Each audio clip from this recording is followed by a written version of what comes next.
Welcome back to Truth Moment.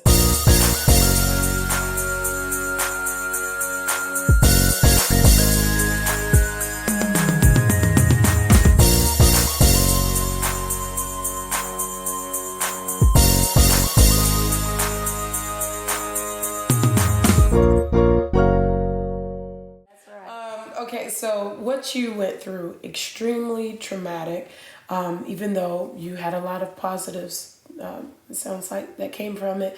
How would you say it affected you now, 8 years removed from breast cancer? Oh, wow. I feel like I'm a much stronger person. Okay. I look at life totally differently now. I really try not to sweat the small stuff, though sometimes that's hard to do. But in life, we all tend to just take things for granted. And I'll never forget sitting, my son, when he was younger, played baseball. And I can remember, and my daughters played sports, soccer and stuff. And I can remember just always going to the fields and not thinking much of it. But during the time of my chemo, just happened to be baseball season. And I can remember sitting in the bleachers during his little rec league season and just hearing the ting of the ball off the bat and smelling the clay off the pitcher's mound and the outfield that had been freshly mowed. All these senses just kicked in, and it's like, man, I just took it all in, whereas before it was just, oh, that's just everyday stuff, but it's not everyday stuff anymore. And I can remember too sitting outside one day, and I believe a dragonfly landed on my knee, and on a normal day I would have just kind of swatted it off, but I just sat there and looked, and I thought, wow, that dragonfly is really beautiful. Wow. And things that I would have never thought before necessarily. So I feel like it has really made me grow as a person, appreciate my surroundings. I truly do stop and smell the roses now. Wow. Okay, and you mentioned chemotherapy. So did you lose your hair? Oh, yes. And that is one thing I admire very much about my oncologist. When we first started talking about chemo, and she wrote a list of side effects, and she wrote them like inch letters on this page, and the top one said hair loss.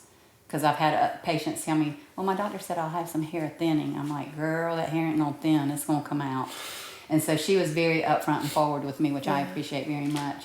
And so, lost my hair, which a lot of, I think, as women, our hair kind of defines us, like your cute little style, I mean, you don't sit in that chair at the beauty shop lightly, it's like, girl, you take care of my hair. That's about the first thing people notice, is your hairstyle.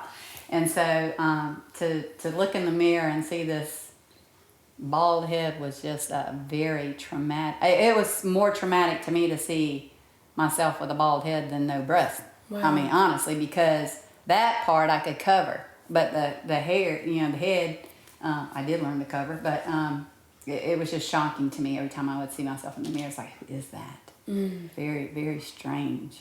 It was like you, almost in an instance, detached yourself from yourself when you would look in the mirror. Mm-hmm. It's like, that wasn't you. Yeah. Okay.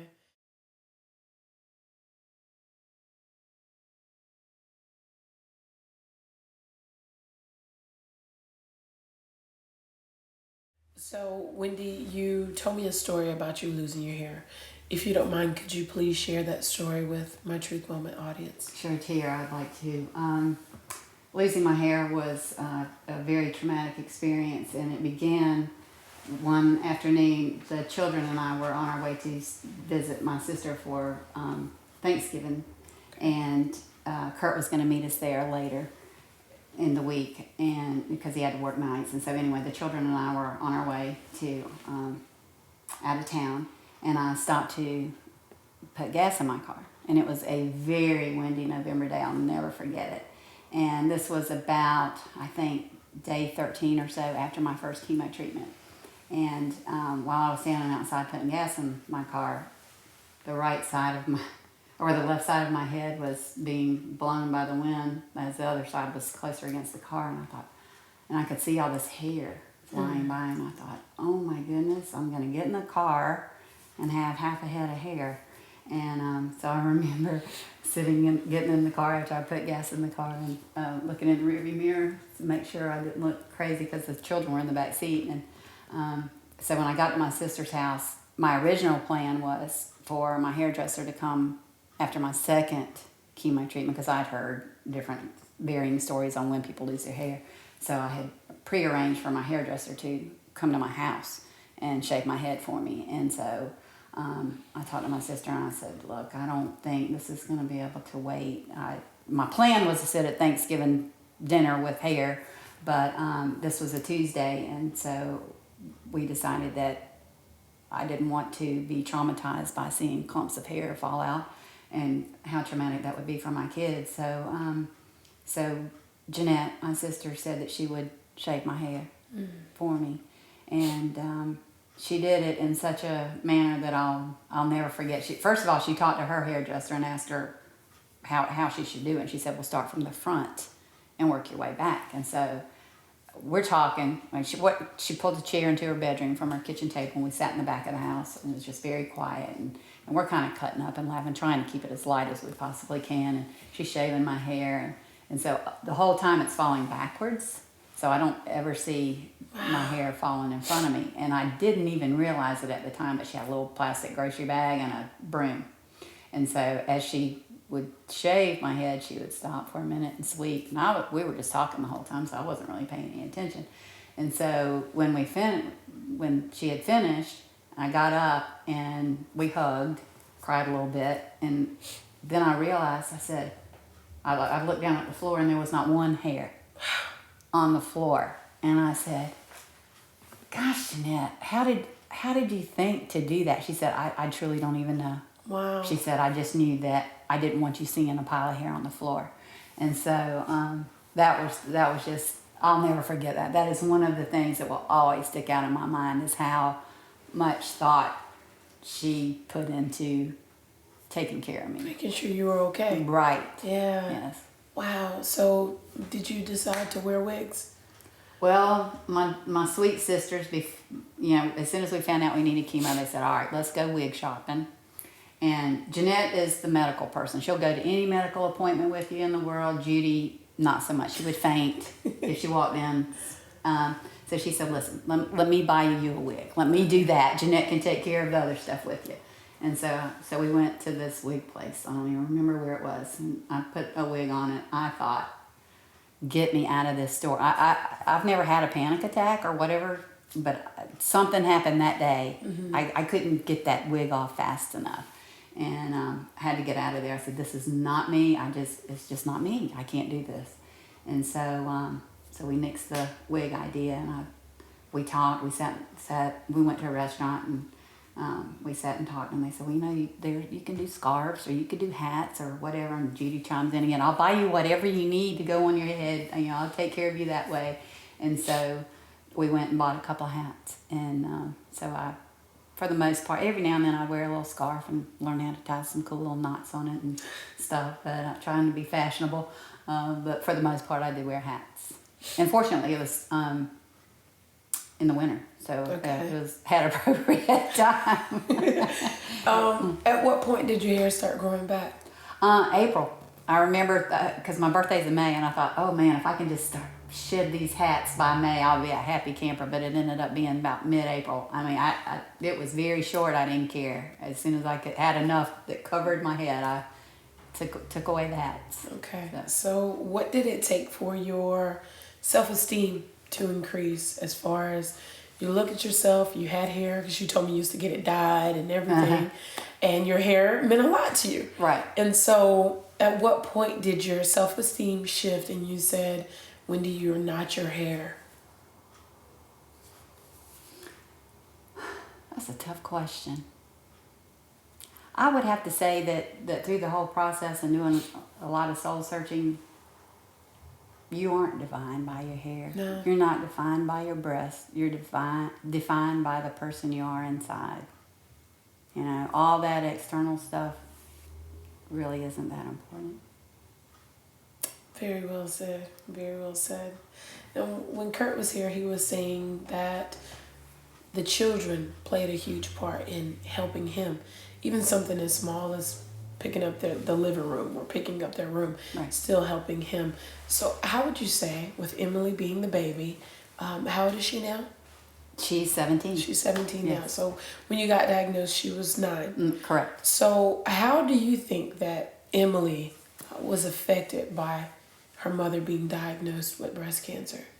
Well, I remember the night I told them, and they were both sitting on Connor's bed, and Connor looked up at me after, and I told him I used cancer. I said, I have cancer, but I think, everything's going to be fine. And Connor just kind of looked up at me and he said, are you going to die? And I said, no, I don't think so, Connor. I said, the doctors are going to do everything they can to keep me safe. And I think, I want to say Emily was drawing or something at the time, and her little head never came up. I mean, she was like, I'm not listening to this part. And so, so then after that, after moving forward to the day I came home after surgery and the days shortly to follow, Emily was just very compassionate and caring and taking care of Mom. And I can remember her, I want to say she crawled up in my lap and she said, I want to see your scars. And I'm thinking, no, you don't. Precious little 9-year-old self, I don't want you seeing these scars because they're not pretty. I mean, I'll be honest. When you have a mastectomy, you're bruised, and the scars, mine were about 6 inches long on each side, and they were not pretty. And I didn't want her to be traumatized by looking at something so fresh. So I told her, I said, Emily, why don't you wait till the bruising and the swelling has had time to get in? She said, no, ma'am. I want to see him now. I thought, well, okay. So I think I remember even having her help peel the bandaging off, and she looked at him and she said, I'll never forget this. She said, whoa, they are gnarly, aren't they? And I thought, gnarly is a good word, girl, 'cause I couldn't come up with a better word to describe those things to save my life. But she, and it helped her. I mean, I think it was driving her crazy not knowing what was under those bandages. And once she saw it, she was like, okay. She just moved on. I mean, it helped her, and it amazed me because I thought like I said, I thought she'd be traumatized and run off in the bathroom crying or something after seeing him. But she was like, cool, I can deal with this. So she was a trooper. Okay. Truly. Typically, as parents, we may wonder what exactly our children are thinking when the family is going through something because they tend to internalize. We actually have the opportunity to sit down with Wendy's daughter, Emily, to hear what exactly she was feeling when her mother was diagnosed with breast cancer. Emily, like I spoke with your parents, when adults are diagnosed with cancer, primarily in your mother's case, breast cancer, we assume we know what the children are thinking. So I'm so thankful for you for appearing on Truth Moment so you can add some clarity to that. So you're 9 years old and Mom comes home and says that she has breast cancer. What were your thoughts? I think I was just kind of like in denial. Like I didn't want to believe it because, as a child, you automatically think the worst. Like, oh my gosh, my mom's going to die. Like I might grow up and not have a mom. Like I'm going to go to middle school without my mom, graduate high school without my mom. So those are like the kind of thoughts that were running through my head. Did you have an understanding of what breast cancer was? Like how serious, severe it was at night? I don't really think so. I don't think I understood like the severity of it just because I was so young. And it was all new to me. Like I've never had to deal with cancer before because it wasn't really in my family like Okay. that.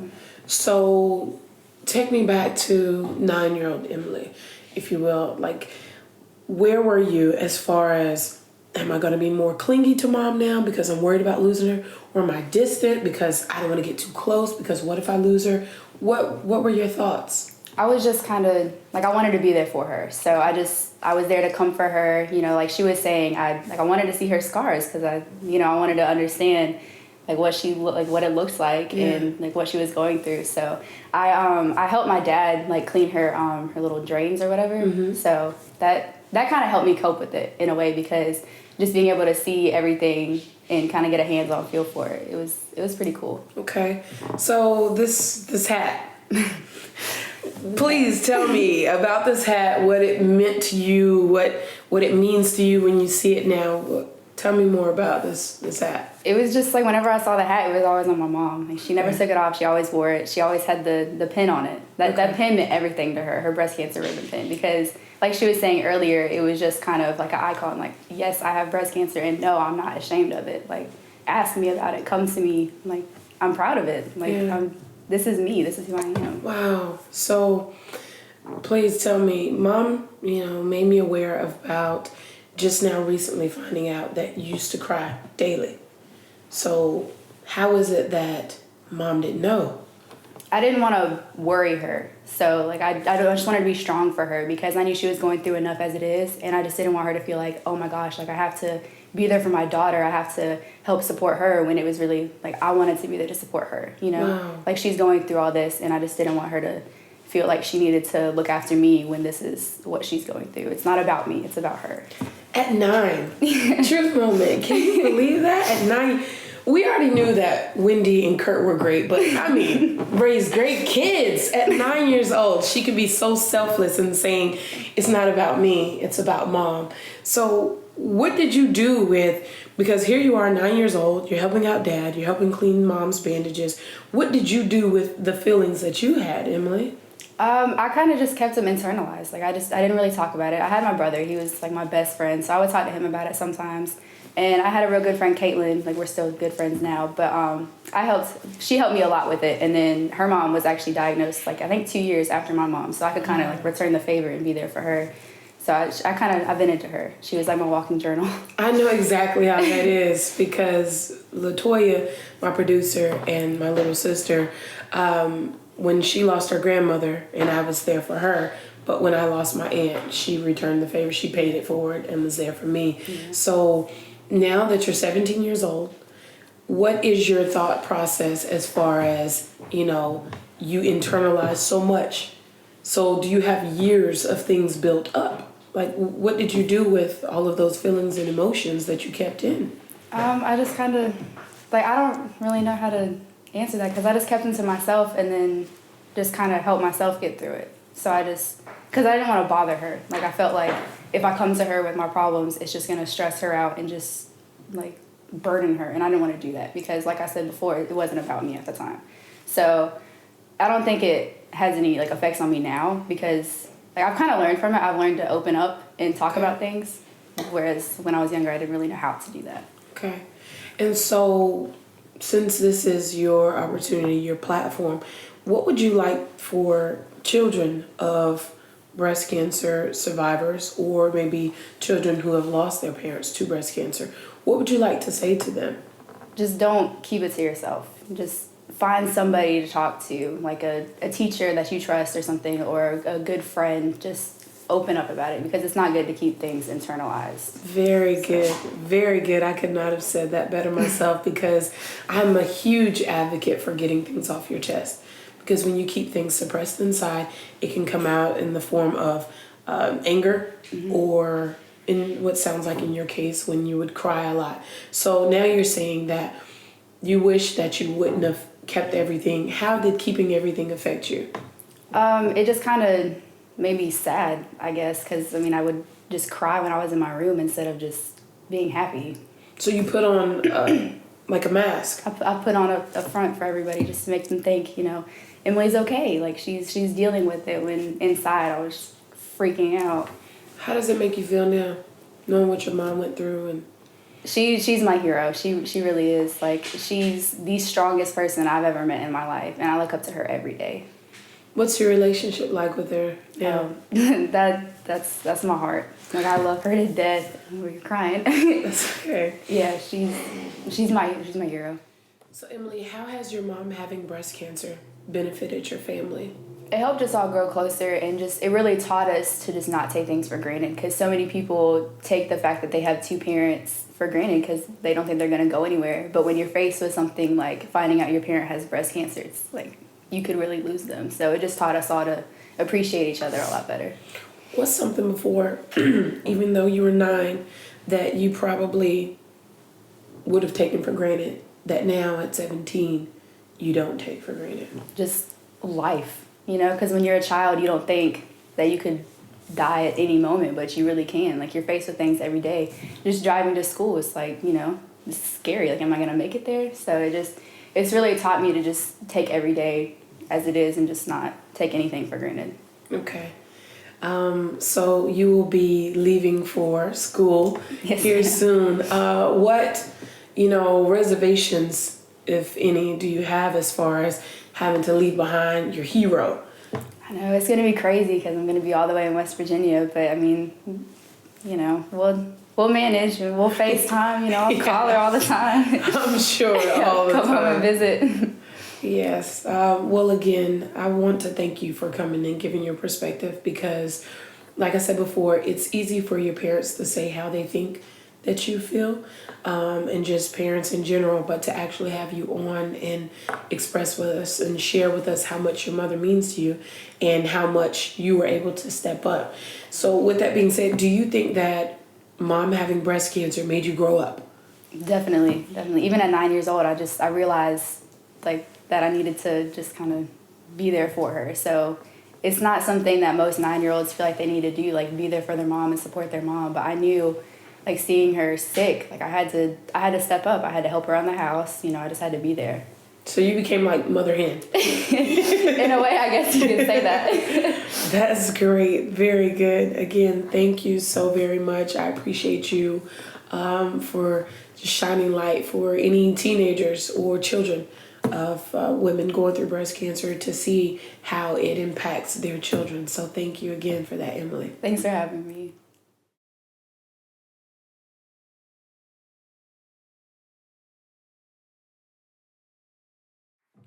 I don't think your mom looked bad. She was talking about her head. I bet she stepped her earring game up too. Of course. She had to be styling. Kurt, Wendy, thank you for coming back and joining us. And thank you again for allowing your daughter to be on this episode. I really appreciate that. Well, Truth Moment family, thank you for being a part of this episode. It has been such a blessing and an honor to have the Dwayne family on today. Their courage, their strength is one to be admired, and it's just a testament to show that, with hope and faith and a fight, that you can win this battle if you or your loved one is diagnosed with breast cancer. And like I mentioned before, LaToya and I needed to see that. And I'm so thankful for Wendy. God had more good for Wendy to do. Her light still had to shine. So I'm absolutely thankful that she would allow Kurt and Em to be in this episode of Truth Moment. So guys, do you have anything that you would like to add and say to our audience?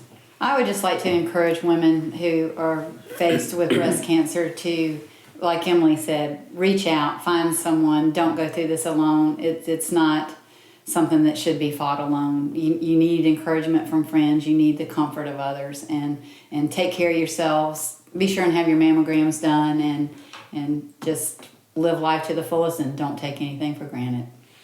Awesome. Well, I'm Tiara Pritchett. That's my truth. This is the Dwayne's Family Truth. What's yours?